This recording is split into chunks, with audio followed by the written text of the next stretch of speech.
DJ Amit Tiwari DJ Amit Tiwari DJ Amit Tiwari. मनवा के श्रद्धा पूरा दाये सैया सिकर के मेलावा देखाता ये सैया। मनवा के श्रद्धा पूरा दाये सैया सिकर के मेलावा देखाता ये सैया। ओठवा के लाली कनवा के बाली हो, ओठवा के लाली कनवा के बाली चल के तू हमके किना दाये सैया। मनवा के श्रद्धा पूरा दाये सैया सिकर के मेलावा देखा दाये सैया। मनवा के श्रद्धा पूरा दाये सैया सिकर के मेलावा देखा दाये सैया।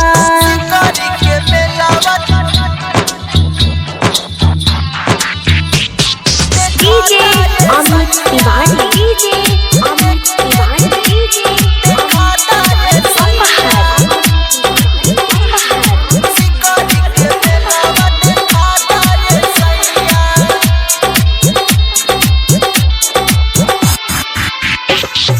सजे सवर के कैली तैयारी, सजे सवर के कैली तैयारी सिकरी के मेलावा में भीड़ होला भारी। चट चाउमिनिया चाय नमकीनिया हे, चट चाउमिनिया चाय नमकीनिया चल के तू हमके खिया दाये सैया। मनवा के श्रद्धा पूरा दाये सैया सिकर के मेलावा देखा दाये सैया। मनवा के श्रद्धा पूरा दाये सैया सिकर के मेलावा देखा दाये सैया।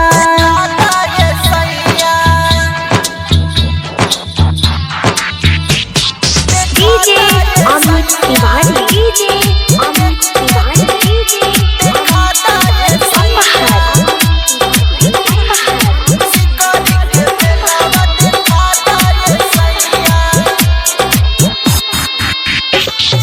बड़का झूलुआ हमके झूलइहा, बड़का झूलुआ हमके झूलइहा मथवा के बिंदिया जन तू भूलइहा। पिंकू महेंद्र महेश जी के दुर्गेश महेंद्र मुकेश जी के सामने रोहित के बोला दाये सैया। मनवा के श्रद्धा पूरा दाये सैया सिकर के मेलावा देखा दाये सैया। मनवा के श्रद्धा पूरा दाये सैया सिकर के मेलावा देखा दाये सैया। होठवा के लाली कनवा के बाली हो, होठवा के लाली कनवा के बाली चल के तू हमके किना दाये सैया। मनवा के श्रद्धा पूरा दाये सैया सिकर के मेलावा देखा दाये सैया।